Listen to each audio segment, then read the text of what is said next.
Hey y'all, my name is Rachel and welcome to Cute Apron Cooking. Today is a very special day. Not just to me, but to my roommate Hannah as well. Because it is National Coffee Day. We really love our coffee. It smells really good right here. So, can you guess what we're making today? No, it's not just coffee.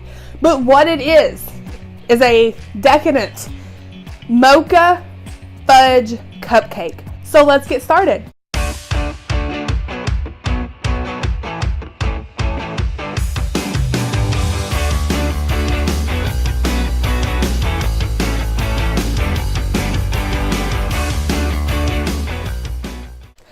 I cannot espresso how much I appreciate all of the subscriptions, the likes, comments. I was able to meet my next goal of 100 subscribers, and I am going to be doing something special next week to celebrate that. I'm not going to tell you what it is now, but if you want to watch, go ahead and click subscribe, click the notification bell, and you'll get an alert when I post that video. Thanks. For the cupcakes, we're going to be using a Pillsbury Devil's Food cake mix, the ingredients for the cake mix, and then we're going to add in some espresso powder to that. Pillsbury Devil's Food cake is my favorite chocolate cake. It is so moist. For the ganache, we're going to be using milk chocolate chips today with heavy cream and butter. We're going to be topping these delicious cupcakes with a cream cheese espresso icing. And for that, you will need the cream cheese, butter, espresso powder, vanilla, and powdered sugar. Since we're working on baking today, you want to go ahead and first make sure your oven is preheated, and then you want to prep your pan so it's ready to go as soon as your batter is done. I like using the jumbo cupcake liners instead of your regular cupcake liners.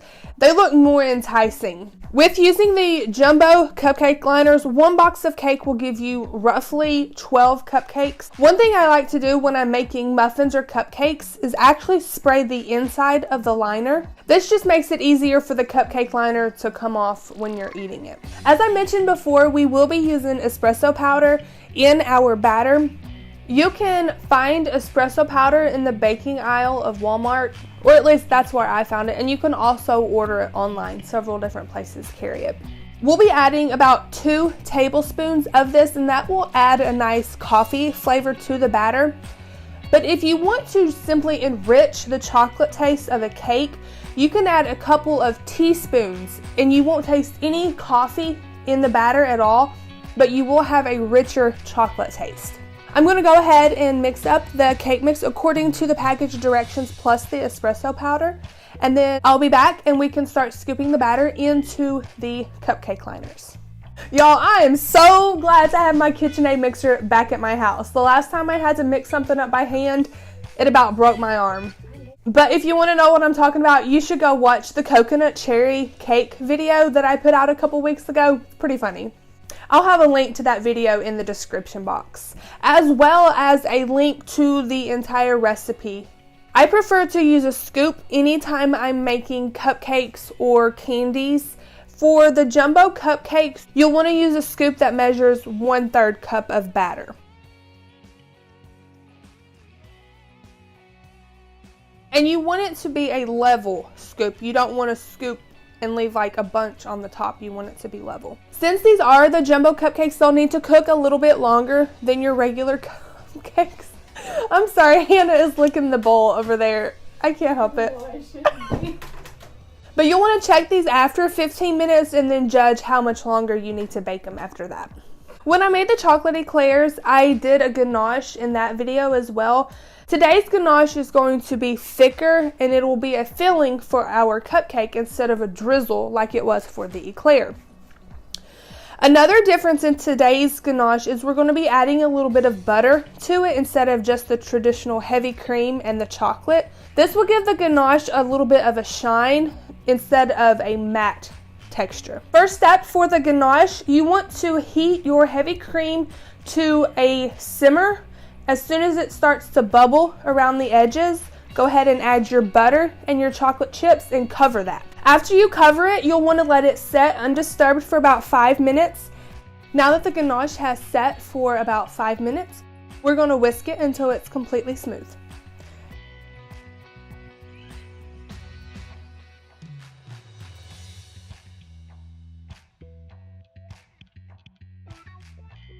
To me, cream cheese icing is a wonderful icing for the fall time. It's so rich and creamy. Today's is going to be a beautiful tan color because of the added espresso. I want this to be a whipped cream cheese icing, so I'm going to be using the whisk attachment.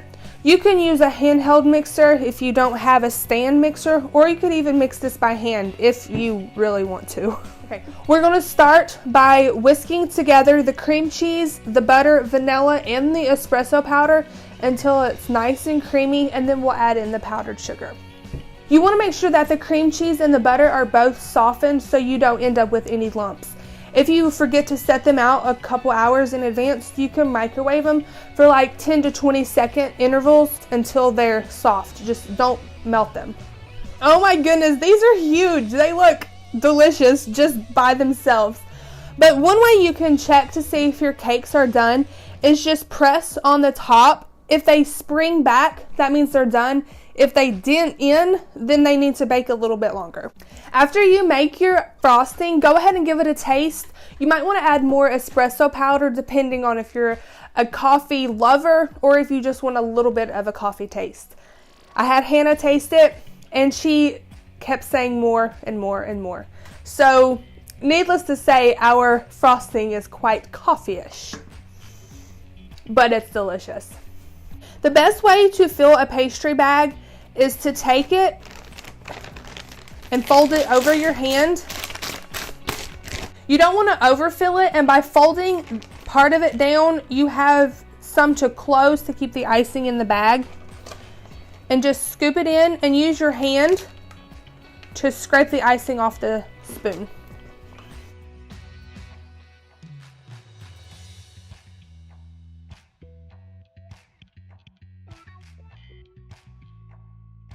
Okay, you know your ganache is ready to use when it's no longer pourable and it looks like fudge.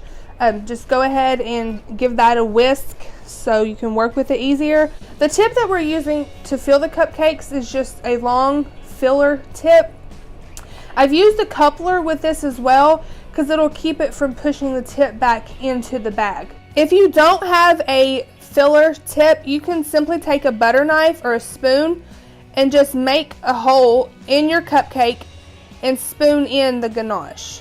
We're going to fill this pastry bag the same way we did with the cream cheese icing. Just fold it over your hand and spoon in the ganache. To fill the cupcakes, you're simply going to gently insert the filler tip into the cupcake and fill the cupcake. You can put as much or as little as you want.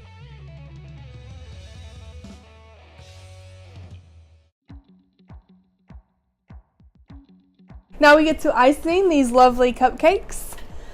And when you're putting the icing on a cupcake and you want to have a lot of height to your icing, you have to build a base. You can't just go around the edge and up. You have to fill in, cover the entire cupcake, and then build like a pyramid as you go so that it can hold the weight and keep the height of the icing. It's always better to have to refill your pastry bag a couple of different times instead of having it overflowing out of the top of your bag. Once you fill it the second time, just make sure there's not a big air pocket in your bag so it doesn't mess your cupcake up. I'm going to show you two different ways to garnish these. The first one is going to be to zest some chocolate on top. I'm just using a block of almond bark, just the regular chocolate almond bark, and my zester. And if you don't have the zester and you don't want to have to buy a whole block of the chocolate, you can use some mini chocolate chips and just sprinkle them all over. So, come on, Hannah. Well, you had me at cake. I want to cut it completely in half so we can see all the ganache on the inside. All the deliciousness, you mean? Pork. Yes. Please. Okay, I'm not even gonna wait. I'm just like, gotta get the ganache and the icing. Okay. Ah! Oh, wow.